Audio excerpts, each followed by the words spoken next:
pin deck and not get distracted as much. And how can you argue with his recent success? Third show in 4 weeks, but Shafer would like to take him down. Here's a 4-pin for him.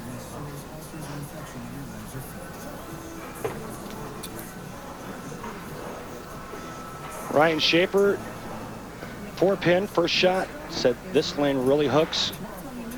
They've only got one spot to go, and that's left. He's going to keep moving in towards the center part of the lane to find more oil. The 11th on the money list coming into this week. Last week, just 78th in Orlando. After 17th place in Dallas, 6th at the U.S. Open in L.A. Pete, though, has been hot. Still said today before the match with us that he feels fried. I mean, he feels like he's burnt out. It's been a long season. No, not a good break there at all. A lot of pressure for really the most significant figure in the sport. 4-7-9, ball goes in high. He's going to get the ball to the left side of the 4-pin, slide it into the 9. We saw him make the difficult spare here last year. With a tournament title on the line, and this one early in the semifinal match. Pete's able to convert the difficult spare. Something about split conversions here at Country Club Lanes. Last year making that ugly, ugly split to win, and right now converts the 4-7-9. Crowd loves it. What a showman. Second frame for Pete. Little break. Trips out the 4. He'll take it gladly. Well, that shot there was yummy. Actually, a little bit higher than the shot before. That one strikes. Pete Weber having the higher average. Lower spare conversion. Lots of strikes from both guys. Big averages. It's the only way you got to the telecast this week.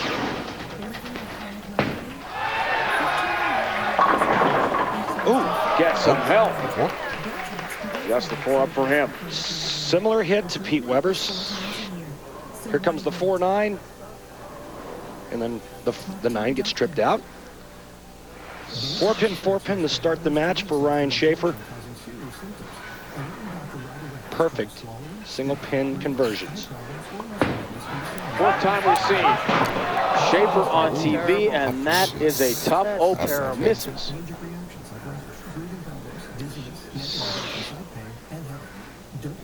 Hard to believe that this would happen to Ryan Shafer. Perfect on single pin conversions all week long. Whiffs the 4-pin. No daylight between ball and pin there. Somehow it did knock it over. How does he respond? Close as you're going to come. Miss it. Well, that's not a very good response for him. Ball way light and out of the pocket. And I saw this all week long. When the middle part of the lane broke down and the guy started to move left, they got to a certain spot where if they threw the ball too far right like that, it would not recover. Got to get the ball to the left side of the head pin, drive it over into the 10. The ball will take care of the 2-7. Like that. Yeah, exactly. Misses the easy 4-pin, makes the hard washout. Head pin's going to go to the right. Takes care of the 10, the ball does the rest. So early on, we've seen some challenging spare conversions, and each player has responded. Shafer and Weber.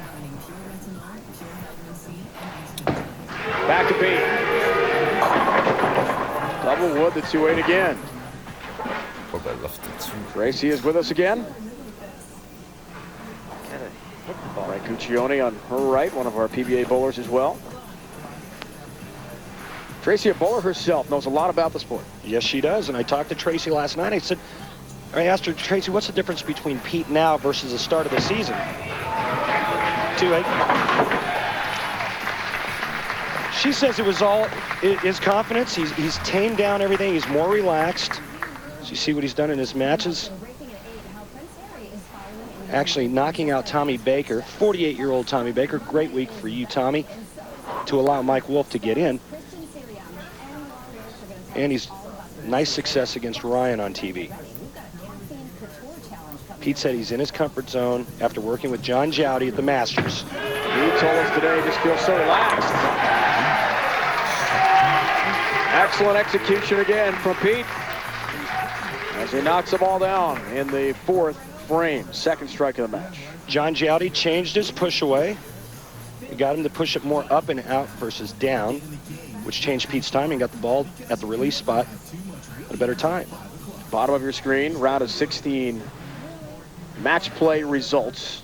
And we see David Shafer, Randy's roommate, other PBA competitors, how they did this week. See this split here? Weber made this last year to win.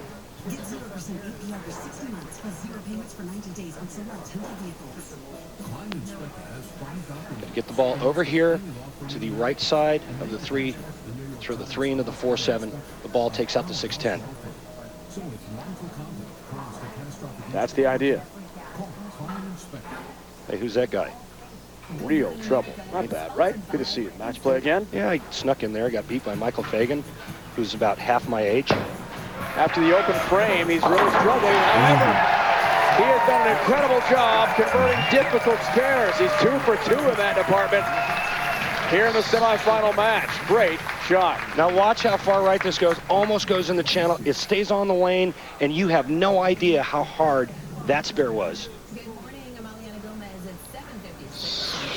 Comes down to, if you're going to have the open frame, have it early.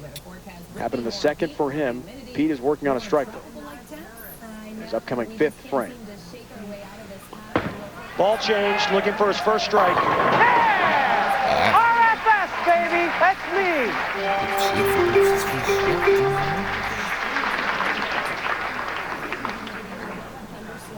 Not PDW, but RFS for Ryan Shafer.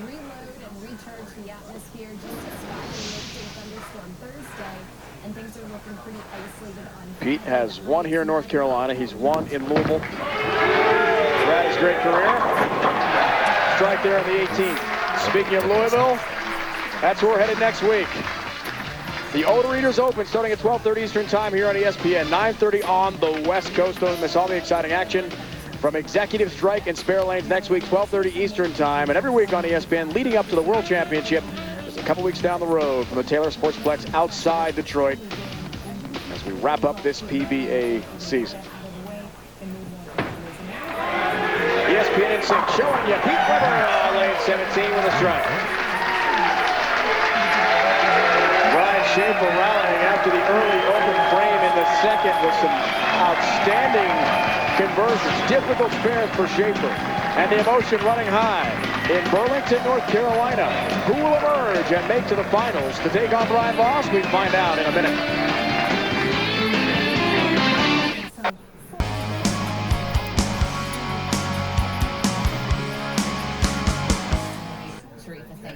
Welcome back to Country Club Lanes here in Burlington, North Carolina, the Tar Heel Open. You know, in this humble announcer's opinion, some of the greatest players of all time on the PBA Tour have always had fast feet, and Ryan Shafer is no exception, which brings us to our Dexter approach. 145-pound Ryan Shafer, now watch, he gets the fast feet going. He has to get momentum going to the foul line.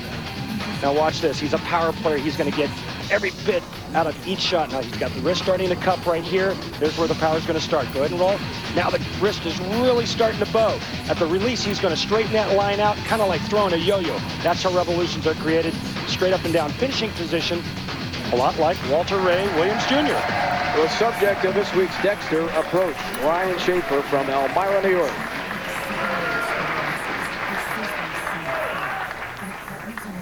Wanted to give a shout out to Eugene McHugh, who persuaded Ryan to practice on Monday when Ryan really was tired from the trip from Florida, didn't want to compete out there too much. Loosen up, get a workout in. But Eugene insisted. Ryan Shafer said that helped him get loose for the whole week. Kind of was his foundation for making the show. I'll tell you what else got him focused was getting into the top 8 on the points for the World Championships. Making the show this week virtually locked him into the top 8. He's in 5th place right now in the world list. Pete Weber's at 7th. march to the World Championship. They want to get to the Super 16 and bypass the qualifying. Shafer starting a rally here. Now watch the difference between game one, where Ryan Shafer started playing with a different bowling ball. There's the big loft. That ball's going to go out to about the third arrow. Now watch 2 games later, a good 8-9 boards left. Back to Pete, the right of the TV pair. Perfect ball. And Dave Ryan, there's a lot to be said for experience. Pete Weber obviously has a lot. He knows how fast the lanes are changing. And you know what? We just came out of commercial, and Pete Weber, to me, looked like he moved further left to allow for the ball to hook more. He wanted to make sure we got a word out to his fan club in Hood River, Oregon today. Nan Notaboom, Tess Lorenzen, Megan Pruitt, Shauna Ramsey, Ellie Bard, Christy Tao, all watching closely. They're teachers in the Hood River school system. Pete has been enjoying their support. And he enjoys that too. All right.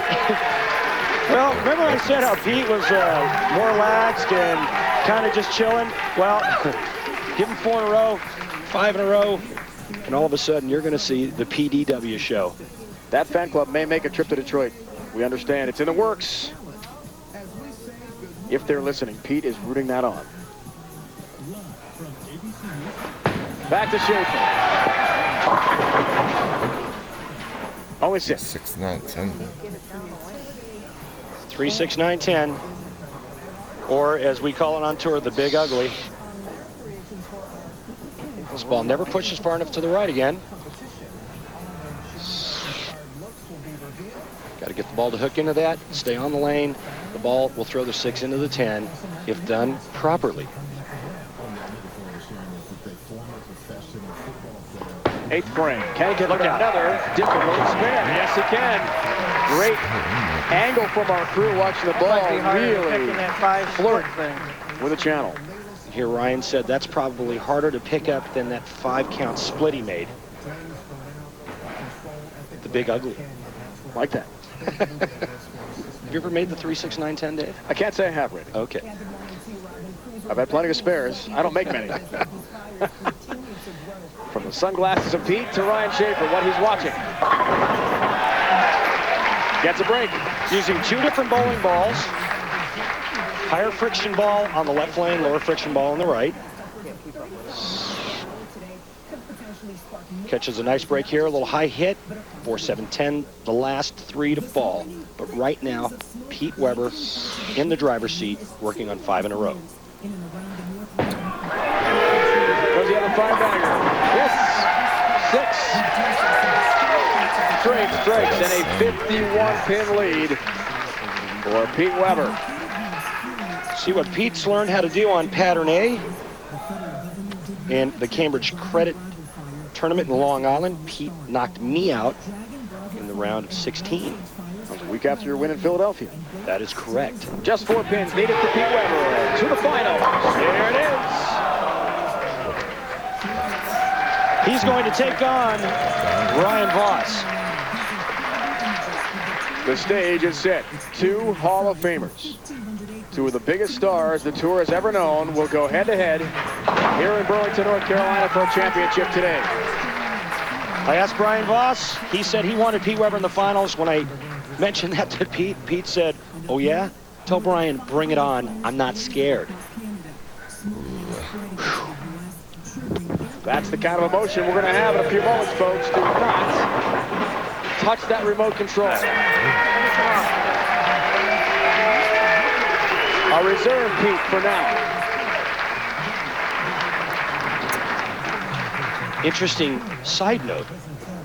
Pete Weber and Ryan Shafer both wearing the same shirt. And you know how Ryan Shafer is with his shirts. Very superstitious. This one's going in the trash. Thanks, Mike Roth, my producer. Ryan Shafer said that Storm asked him politely to wear it, and he's a company guy. Besides, all of his other shirts are out of the karma, so he's throwing them all away and starting over.